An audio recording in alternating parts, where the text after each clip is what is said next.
Roberto, I neglected to talk to you a little bit about young people, and these are certainly folks that you work with every single day. We haven't talked as much about Bernie Sanders in this particular discussion, but we know that you know, one of the oldest guys ever to run for office has attracted more young people than just about anybody out there.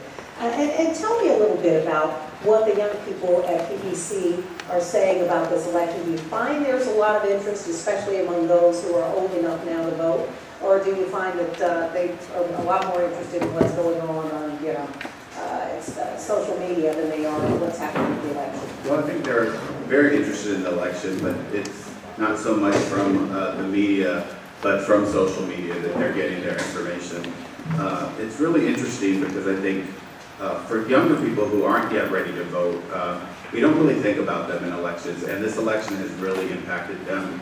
The Southern Poverty Law Center recently did a study of about 200 teachers, and they admit that it's not a scientific study, but some of the highlights from that study, more than 2/3 of the teachers reported that students, mainly immigrants, children of immigrants, and Muslims, have expressed concerns or fears about what might happen to them or their families after the election.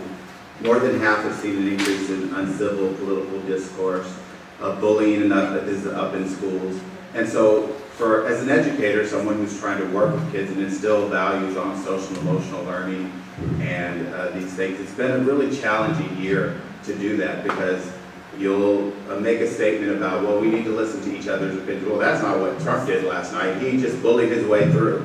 And so it's been an interesting and challenging year working with young people because I think what they do see, even for those who aren't in front of the television or in front of a radio and hearing traditional media, are saturated through social media about the election, and specifically Trump and his statements. And do you find that kids especially say, look, insulting works or bullying works? Is that the message they're taking away? Yes, unfortunately it is. I think the success of Trump sort of tells them that that's okay.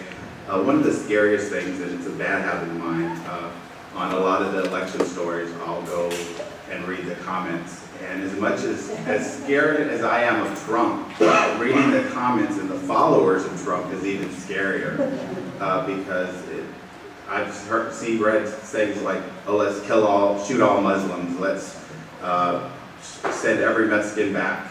Back to where? Like, I was born here, what are you talking about? Like, yeah. So it's just really been an interesting year working with kids and trying to educate my staff. We were talking about Black Lives Matters earlier. Unfortunately, in this field, there's a lot of staff are not of color. There's lack of diversity.